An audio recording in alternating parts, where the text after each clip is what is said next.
C'est la journée que le Seigneur a faite, alors nous allons nous réjouir et être heureux en ce jour. Il est important pour nous de savoir qu'un jour dans ces parvis vaut mieux que 1000 ailleurs. Dieu n'a pas besoin de l'homme pour le définir. Dieu est Dieu tout simplement parce qu'il est Dieu. La vérité, c'est que toute chose qui a été créée dans cet univers a été créée par Dieu. Il n'y a rien dans cet univers qui a été créé sans Dieu. Et Dieu l'a fait sans l'aide des hommes, sans l'aide de personne. Il l'a fait parce qu'il est Dieu.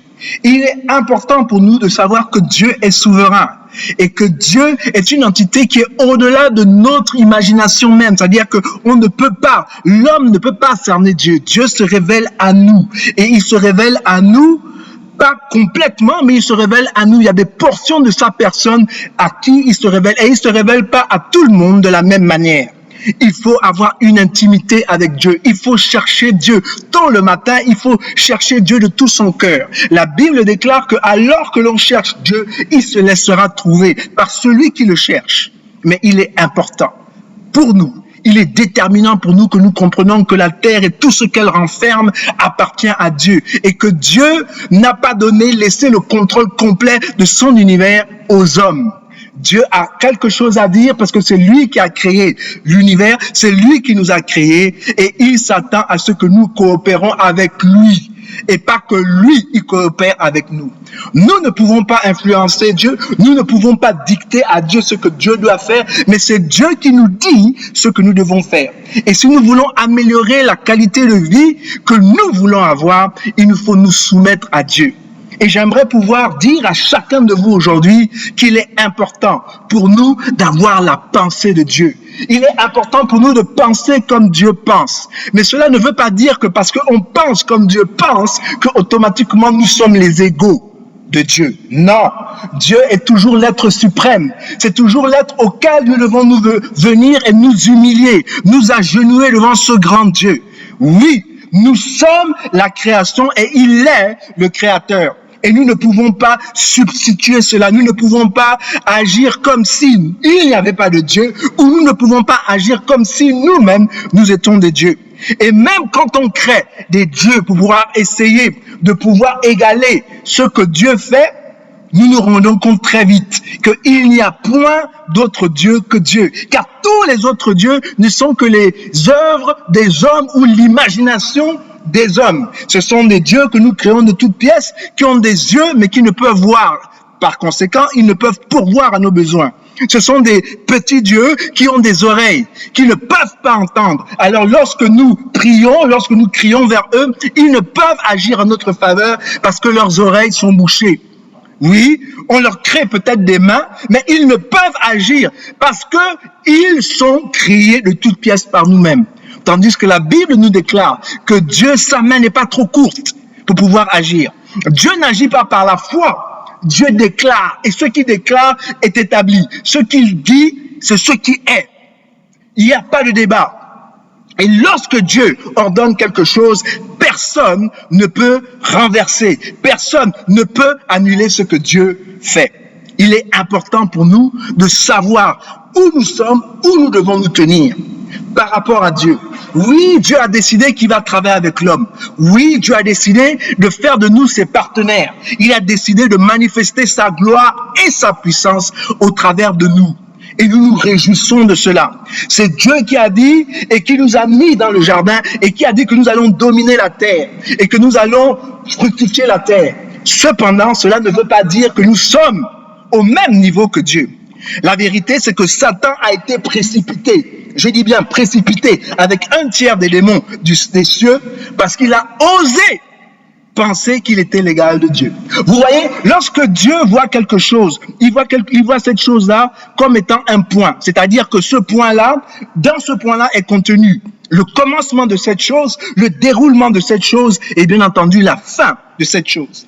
Lorsqu'il observe, c'est ce qu'il voit en même temps. Nous, lorsque nous voyons quelque chose, nous ne pouvons comprendre, nous pouvons être conscients que du moment T. Oui, nous pouvons prévoir ce qui peut se passer. Oui, par la foi, nous pouvons appeler des choses qui ne sont pas comme si elles étaient, mais c'est par la foi. Tandis que Dieu, lorsqu'il dit quelque chose, c'est une chose qui est certaine. Je ne dis pas que lorsque nous, on le dit par la foi, ce n'est pas certain, mais il ne faut pas qu'on oublie qu'il y a un côté souverain, c'est-à-dire que Dieu a le dernier mot.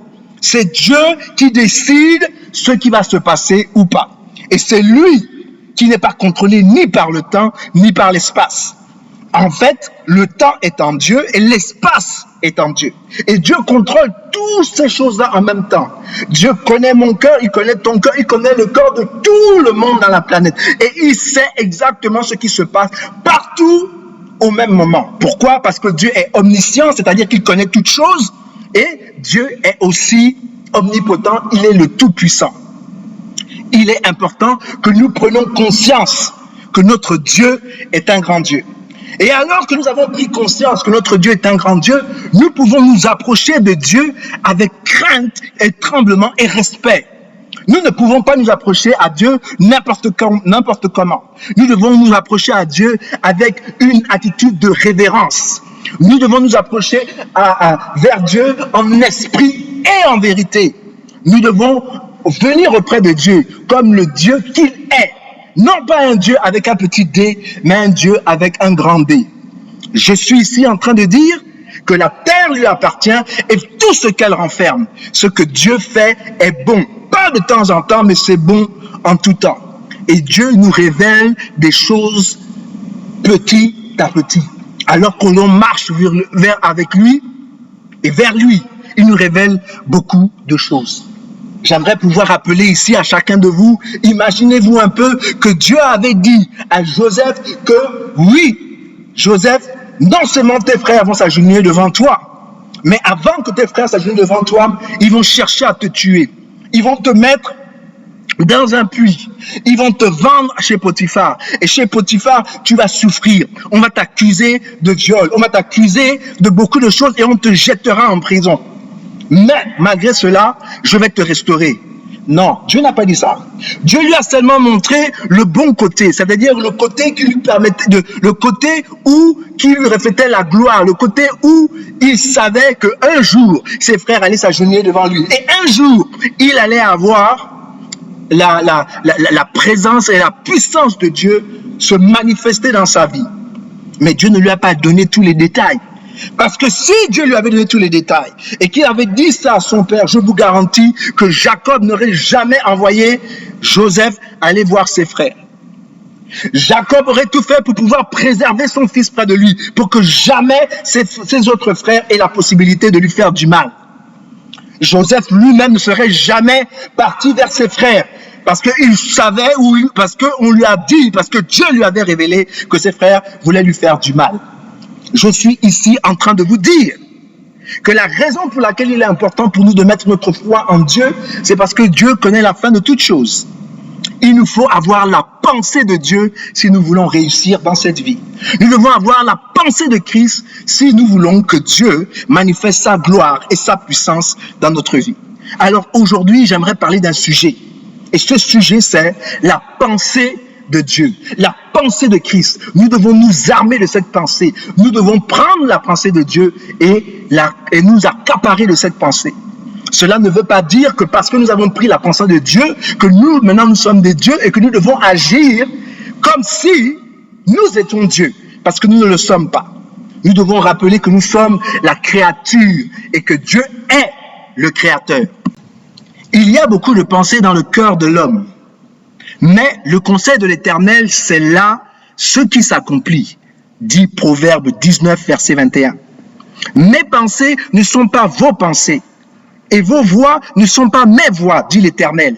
Car comme les cieux sont élevés au-dessus de la terre, ainsi mes voix sont élevées au-dessus de vos voix, et mes pensées au-dessus de vos pensées. Ésaïe chapitre 55, versets 8 à 9. Les pensées du croyant gardées dans le Christ Jésus. Nous devons trouver nos ressources en Christ.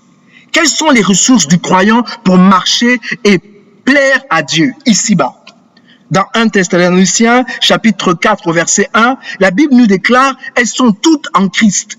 Nous avons constamment besoin de lui pour résister victorieusement au diable. La Bible dit que celui qui vit en nous est plus grand que celui qui est dans le monde et que si nous résistons au diable, il fuira loin de nous. Ce dernier trouve en chacun de nous un allié de taille. En effet, le vieil homme qui se corrompt dans les convoitises trompeuses sera toujours chez l'homme aussi longtemps qu'il est sur la terre. Mais le nouvel homme reçu de Dieu, heureusement pris place définitivement en nous, les croyants. Le chrétien est appelé à rejeter ou quitter, comme on le fait pour un vêtement souillé, ce vieil homme.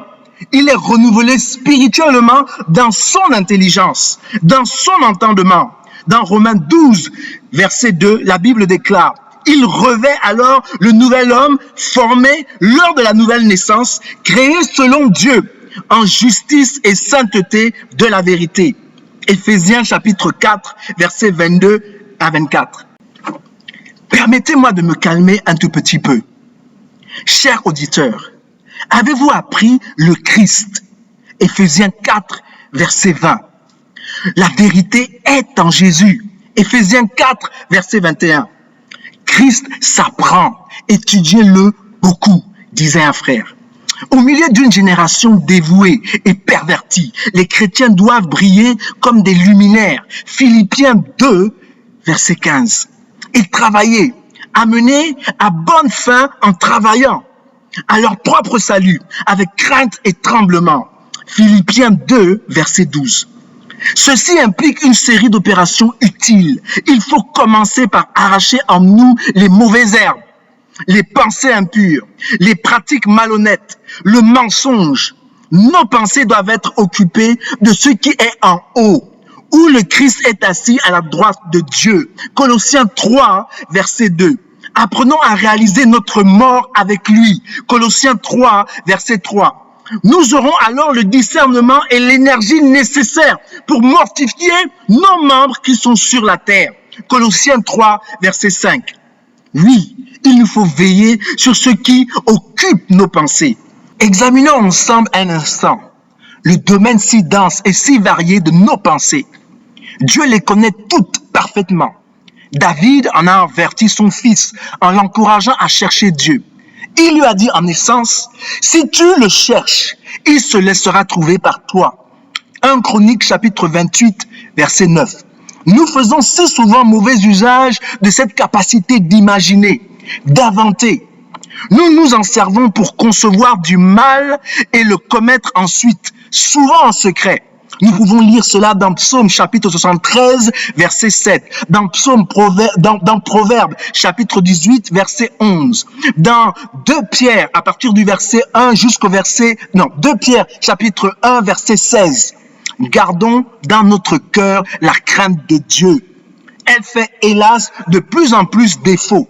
Nous pouvons voir ces défauts-là dans le livre de Psaume à partir du chapitre 36 au verset 1. Le psaume 86 au verset 11. Veillons à ne pas attrister déjà par nos pensées le Saint-Esprit, cet hôte divin par lequel nous avons été scellés pour le jour de la rédemption. Éphésiens 4, verset 30. La parole de Dieu montre l'importance d'emmener toute pensée captive à l'obéissance de Christ dans 2 Corinthiens 10, verset 5. Voilà qui suscite un tri sévère dans nos pensées, expression de ce qui se trouve dans notre cœur. Matthieu 15, verset 19. Que des raisonnements, des hauteurs qui s'élèvent contre la connaissance de Dieu, des pensées souillées à détruire. Alors nos pensées épurées se traduiront tout naturellement en actes ayant la même qualité. Philippiens 4, à partir du verset 9. Il est indispensable de rester conscient de notre faiblesse et de faire résolument appel aux grandes ressources mises à notre disposition. La prière, Luc chapitre 22, verset 44, et la parole. Elles nous sont communiquées par celui qui, homme ici-bas, a été le seul à pouvoir dire en vérité que sa pensée n'allait pas au-delà de sa parole. Psaume chapitre 17, verset 3. Priant et se nourrissant de l'écriture, il s'est toujours montré dépendant de son Père. Jean chapitre 5, verset 19. Jean chapitre 14, verset 31. Dieu l'a éprouvé et il n'a trouvé en lui que lumière et perfection.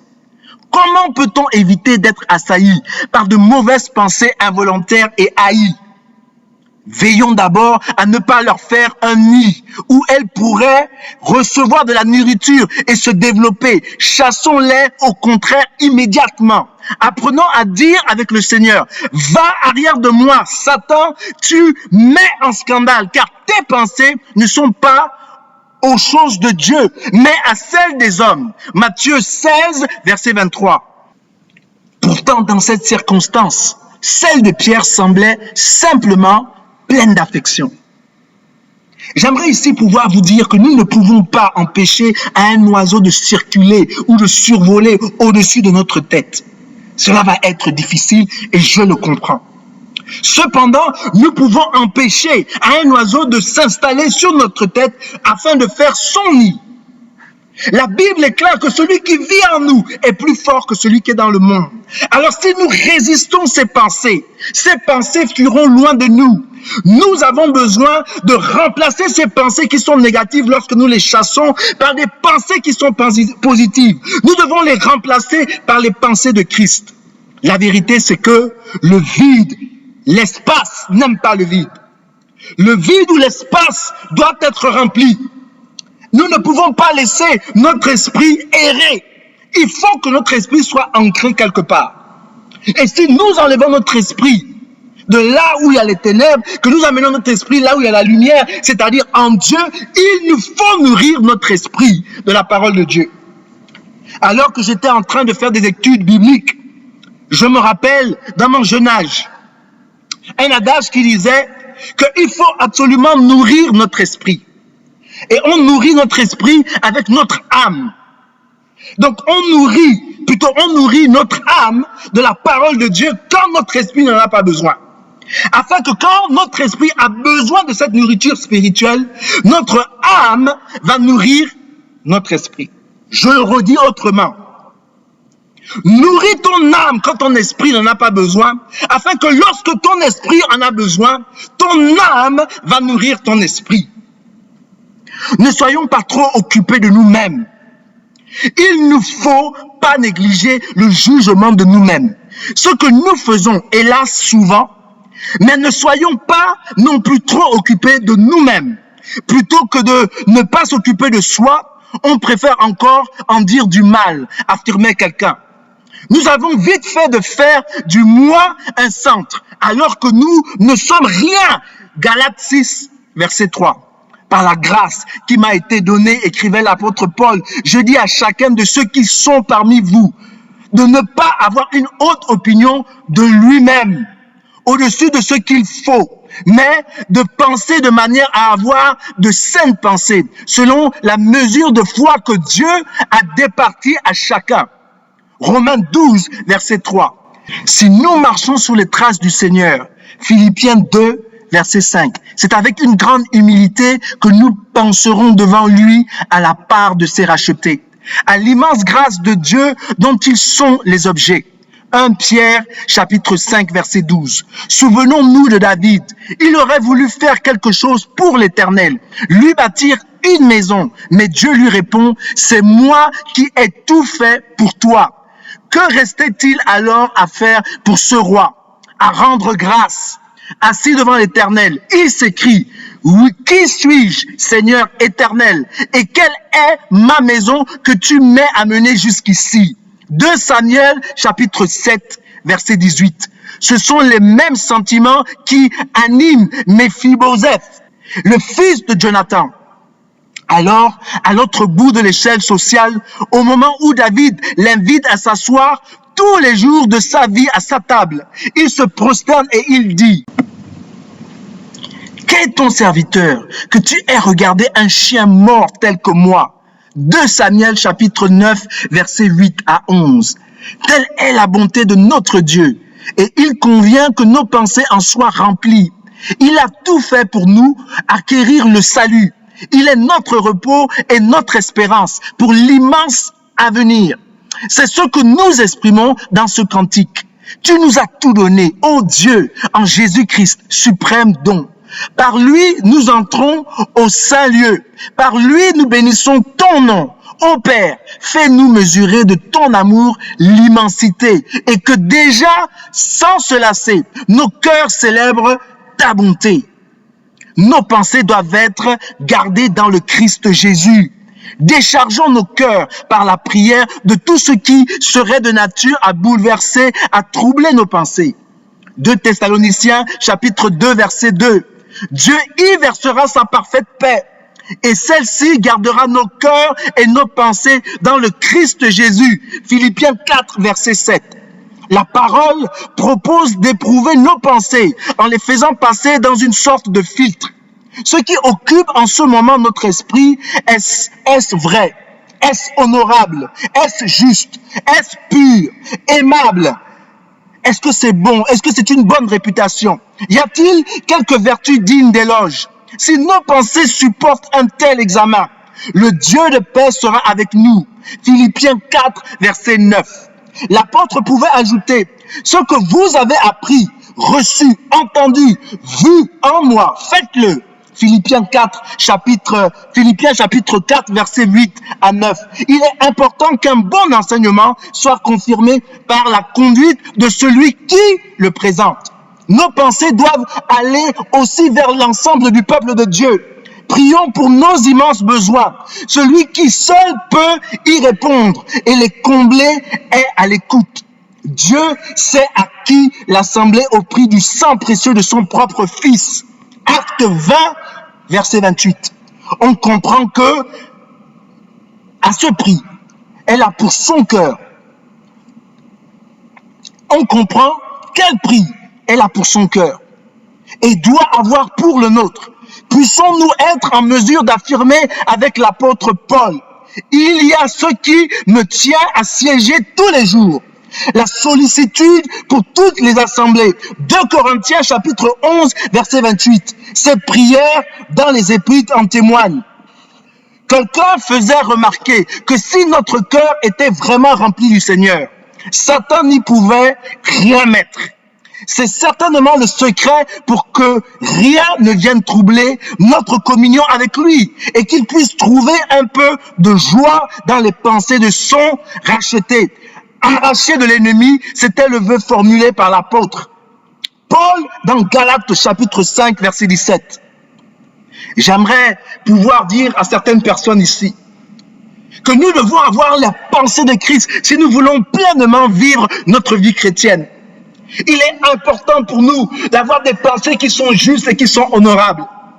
Parce que la manière dont ça se déroule dans la vie de l'homme, avant de pouvoir poser un acte, on le pense. Après l'avoir pensé, on le dit. Après l'avoir dit, on le fait. La Bible déclare que l'on parle de l'abondance du cœur. Qu'avons-nous dans notre cœur? Qu'avons-nous mis dans notre cœur? Avons-nous la haine ou avons-nous l'amour? La Bible déclare que celui qui n'aime pas ne connaît pas Dieu. Nous ne pouvons pas dire que nous aimons Dieu de tout notre cœur et que nous n'aimons pas les hommes et les femmes que nous voyons. Cela est inconcevable. Mais maintenant, aimer notre prochain, ça veut dire quoi? Aimer notre prochain, c'est de vouloir à notre prochain ce que nous voulons pour nous-mêmes. En d'autres termes, si nous considérons, et je sais que beaucoup parmi nous considérons que la précarité, c'est quelque chose de mauvais, alors, nous ne voulons pas la précarité dans les gens qui vivent autour de nous. Si nous sommes convaincus qu'au plus profond de nous, la saleté, les médisances, les calomnies, c'est mauvais, par conséquent, nous ne calomnions pas les autres. Si nous considérons que nous voulons que les autres puissent partager le bonheur avec nous, puissent être gentils et bons envers nous, nous devons aussi le faire pour les autres. Si nous voulons vivre de manière bonne les uns envers les autres, il nous faut renouveler notre pensée. Il nous faut renouveler notre intelligence. Voilà pourquoi je suis convaincu aujourd'hui que la plus grande révolution que l'homme peut accomplir avant de pouvoir révolutionner tout autour de lui, c'est d'abord se révolutionner lui-même. Un homme qui n'a pas mis sa destinée, qui n'a pas mis sa vie entre les mains de Dieu est un homme et comme une voiture sans frein. Nous avons besoin de freins dans notre vie. Et les freins que nous établissons dans notre vie C'est le Saint-Esprit qui vit en nous. Quand nous avons cette communion avec Dieu, quelquefois, nous pouvons avoir des pensées. Et je ne vous mens point. Il m'arrive de penser des choses horribles. Et cela m'effraie même moi-même. Je me pose la question de savoir comment je peux penser ainsi.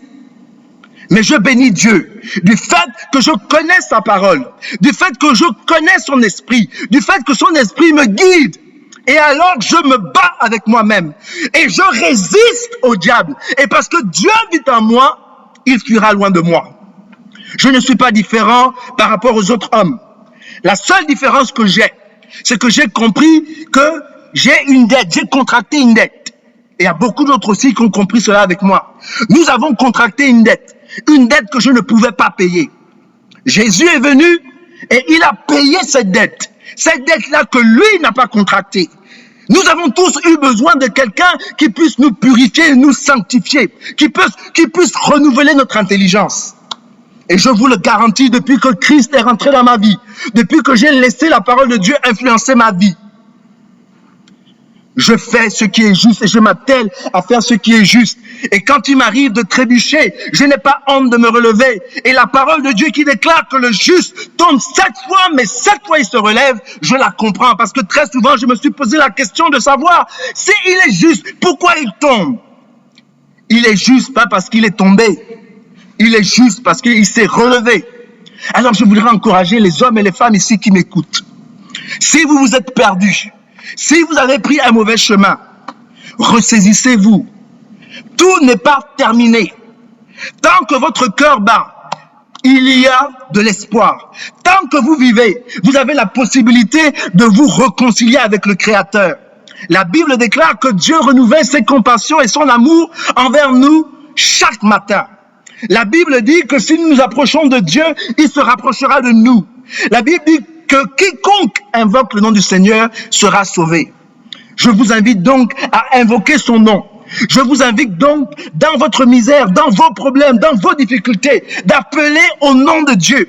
Et je vous dis qu'il va vous répondre. Car David avait dit à son fils que si tu cherches Dieu de manière fervente, avec ferveur, Dieu va se révéler à toi. Dieu va se rapprocher de toi et il se laissera trouver par toi.